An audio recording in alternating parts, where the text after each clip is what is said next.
السلام علیکم۔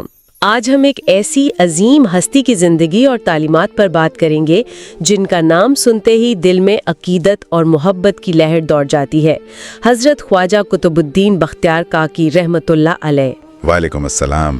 جی بالکل، اور ان کی شخصیت، ان کی تعلیمات، ان میں آج بھی ہمارے لیے بڑی رہنمائی ہے۔ ہمارے پاس ان کی زندگی کے حوالے سے جو معلومات ہیں ان کی بنیاد پر ہم کوشش کریں گے کہ ان کی شخصیت کے کچھ اہم پہلوؤں کو سمجھیں، جیسے ان کی سادگی تھی، اللہ پر ان کا یقین کامل تھا، مخلوق کی خدمت کا جذبہ تھا۔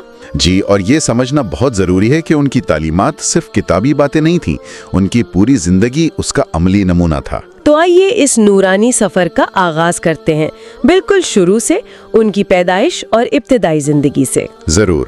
آپ کی پیدائش ہوئی 569 ہجری یعنی 1173 عیسوی میں اوش شہر میں۔ والدین حضرت کمال الدین اور بی بی رقیہ دونوں ہی نیک لوگ تھے۔ جی ہاں، اور کہا جاتا ہے کہ بچپن سے ہی آپ میں ایک الگ سی بات تھی، وہ دنیاوی چیزوں سے جیسے بے نیاز تھے۔ واقعہ تو بہت مشہور ہے نا؟ جی، وہی کہ جب محلے کے بچے کھیلنے بلانے آئے تو آپ نے فرمایا کہ بھائی مجھے کھیلنے کے لیے نہیں بھیجا گیا، میرا کام تو اللہ کی یاد ہے۔ وہ بچے بھی حیران رہ گئے۔ دیکھیں، یہ صرف ایک بچپن کا قصہ نہیں ہے، یہ اصل میں ان کی زندگی کے مقصد کا ایک طرح سے پہلا اظہار ہے۔ صحیح کہ ان کی سمت کیا ہوگی۔ دنیا سے بے رغبتی اور اللہ سے تعلق یہ شروع سے ہی نظر آ رہا تھا۔ پھر آپ نے تعلیم بھی حاصل کی، اوش میں ہی قرآن پاک حفظ کیا، دینی علوم سیکھے۔ جی، اور اہم بات یہ کہ شروع سے ہی علماء اور بزرگوں کی صحبت ملی۔ بالکل۔ اس صحبت کا گہرا اثر ہوا ہوگا۔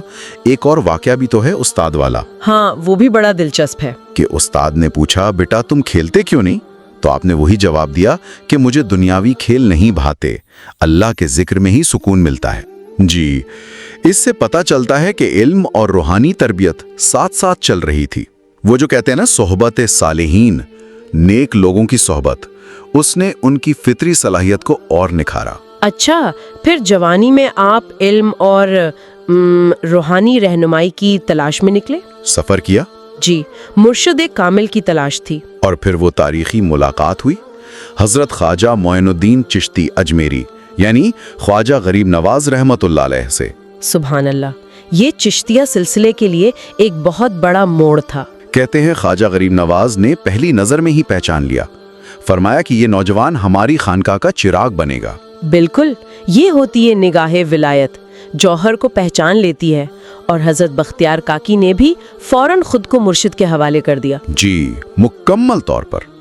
پھر حضرت غریب نواز نے آپ کی تربیت کی، خلافت عطا کی، یعنی اپنا نمائندہ بنایا، اور پھر حکم دیا کہ دہلی جاؤ۔ ہاں، دہلی جا کر دین کی خدمت کرو۔ یہ بہت بڑی ذمہ داری تھی۔ یقیناً، اور وہ دہلی تشریف لائے۔ سلطان شمس الدین التمش کا دور تھا۔ دہلی آ کر بھی آپ نے کوئی بڑا شان و شوکت والا مرکز نہیں بنایا۔ نہیں، بالکل نہیں۔ مہرولی میں ایک بہت ہی سادہ سی جگہ پر ٹھہرے، چھوٹی سی خانقاہ قائم کی۔ جی، اور وہیں سے ذکر و اذکار کی محفلیں شروع ہوئیں۔ لوگ آپ کے اخلاق سے، آپ کی سادگی سے، آپ کی باتوں سے اتنے متاثر ہوئے کہ بس کھچے چلے آئے۔ جی، اور وہ خانقاہ صرف عبادت کی جگہ نہیں رہی، غریبوں، مسکینوں، ضرورت مندوں کے لیے ایک ٹھکانہ بن گئی۔ یہ بہت اہم پہلو ہے ان کی زندگی کا، خدمت خلق۔ پھر سلطان التمش، جو خود بہت عقیدت رکھتے تھے، جی ہاں، انہوں نے آپ سے عرض کیا کہ حضور، میں آپ کے لیے ایک بڑی شاندار خانقاہ بنوا دیتا ہوں، یہ جگہ آپ کی شان کے لائق نہیں؟ اور آپ کا جواب وہ تو کمال کا تھا۔ جی، آپ نے بہت نرمی سے منع فرما دیا، کہا کہ سلطان، فقیروں کو محلات نہیں چاہیے، میرے لیے یہی کچا مکان بہت ہے۔ اللہ اکبر، یہ ہے دنیا سے بے نیازی۔ یہ عملی نمونہ ہے صوفیہ کی تعلیمات کا کہ اصل دولت تو روحانی ہے، مادی نہیں۔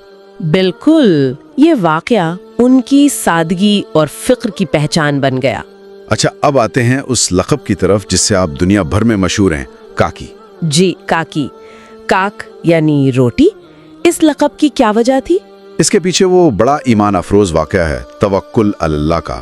ہاں، وہ گھر میں پھاکے والا۔ جی، اصل میں آپ کے گھر میں اکثر فکر و فاقہ رہتا تھا، یعنی جان بوجھ کر اختیار کیا ہوا فکر۔ صحیح۔ تو ایک دن گھر میں کچھ بھی نہیں تھا کھانے کو۔ اہلیہ محترمہ نے عرض کیا، بچے بھوکے ہیں؟ جی۔ آپ نے فرمایا، فکر نہ کرو، اللہ مالک ہے، اور پھر مصلے کی طرف اشارہ کیا کہ وہاں دیکھو۔ ہاں،